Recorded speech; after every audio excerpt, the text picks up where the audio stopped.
Hello and welcome back.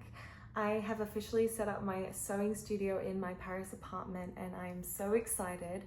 So I thought it would be a good opportunity to show you all the tools that I have and the things that you are going to need to start sewing. So let's get started. Beside my machines, which I will show you, all my tools are sitting here in front of me, and I think the most important thing when it comes to sewing is your fabric scissors. Probably one of the most important investments you make when you are starting out sewing. Make sure you do not use them to cut paper because it will blunt the blade, and also, if you can help it, avoid dropping the scissors on the floor or even just throwing them around. When you do that, the blade becomes out of alignment, the two sides become out of alignment and they stop working. So avoid those two tips and look after your scissors. Find a local knife sharpener or scissor sharpener who can help you, or get one of those DIY knife sharpeners from home and they'll do the trick. But yeah, can't live without these. I've got a lot of scissors in here actually, so I'll show you the second pair. I have some paper scissors that actually look like the Eiffel Tower. So I have paper scissors because I use PDF sewing patterns. They're the type of patterns that you download from the internet and you print out and you have to assemble them yourself. These are a type of scissors called snips, and they're good to cut thread or even notches or just little fiddly things. They're quite good. I sometimes carry these around in my handbag because you never know when they're going to come in handy. The last pair of scissors I have are these tiny little scissors, which are quite good for fiddly things, particularly with thread or just, when you really need to be quite detailed. So they're quite good too. I have a ruler, which is good for pattern making or adjusting patterns, or just generally when I want to be more accurate in my sewing. That's really good. Make sure that you don't bend it as well if you can help it. This is in centimeters and the back is on inches. I use centimeters, I use a metric system, and it's metal, which I find is quite good. This is something called a loop turner. So when you are making a strap, for example, a spaghetti strap on a singlet, you sew the strap with the right sides of the fabric together so it creates quite a small piece of fabric, and you obviously can't turn it out with just your fingers, it's too small. So you insert this, you hook it onto the edge of the fabric and you pull it inside out. So this is a really good tool. This is something called a water erasable pen. So when you are using a commercial sewing pattern, sometimes I'll ask you to make markings on the fabric, or even when I'm creating a dart, I will actually draw the dart so that my sewing is more accurate. Then at the end of the project, once the garment is done, I will go back and take some water, just a couple of drops will do, so that the pen ink erases, which is really handy. So you've got the option of using water erasable pens. You've also got the option of using heat erasable pen. This is the ink.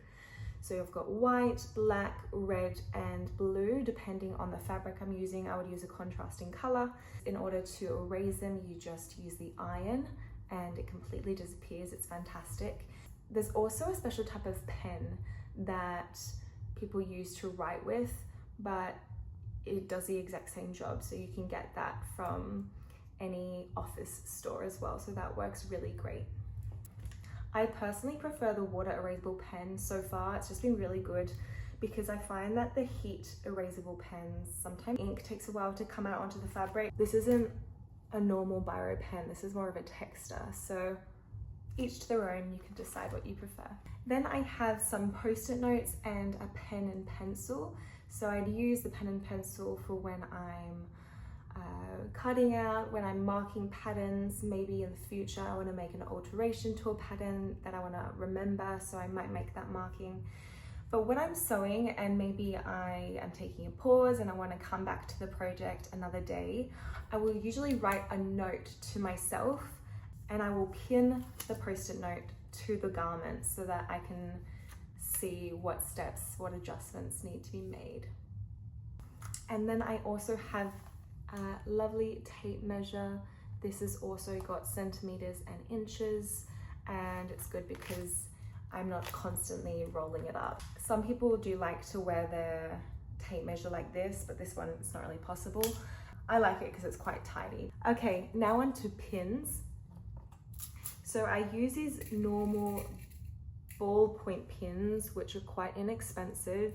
Then I have these lace pins. So essentially lace pins are just a pin without a ballpoint head. It's quite smaller and thinner, and they're called lace pins because they're usually used in more delicate work like making wedding dresses.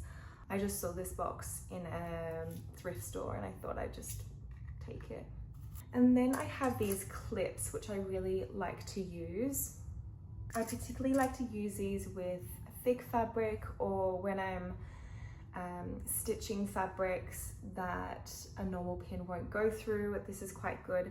Also, when I'm cutting fabric out on the fold, I will attach the pattern to the edge of the folded fabric. I don't know, sometimes it just works better. I really like these. These are also quite inexpensive, and yeah, I just always find cool ways to use these. And then in my little pin tin, I've got some chalk, which is an alternative to the water erasable pen and the heat erasable pen. You can also use Taylor's chalk.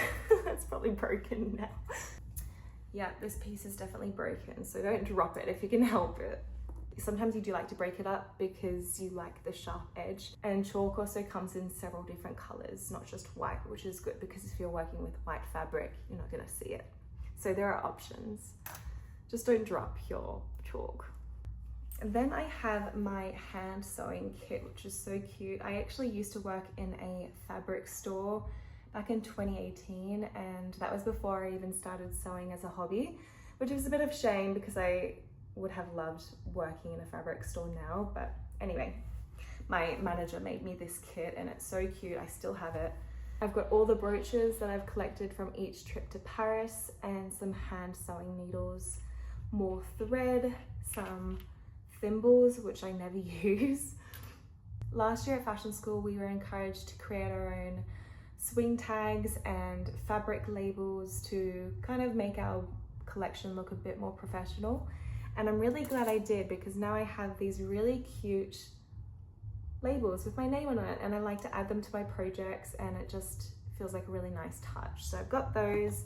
I've got the swing tags, which I don't really use much with, but I've made a really pretty logo and then my name. And it says in French, it says fait avec amour, which means made with love. So I thought that was cute. That's certainly not a necessity though. In this big pouch, I have elastics, I have zippers, and I have thread, as well as a few snap fasteners. So obviously you're going to need thread. You're going to need elastic for a lot of your projects, but you can get that as you go along when you need it. This is a 5 centimeter elastic, which is really great when you're cinching in at the waist. I usually just keep all my elastic because you never know when you need a small piece, like, you know, so you could still use small pieces for the wrist when you're doing a gathered sleeve. I've also got some Velcro, which is good for little handbags. I haven't made a handbag in a long time. You know, like a tote bag.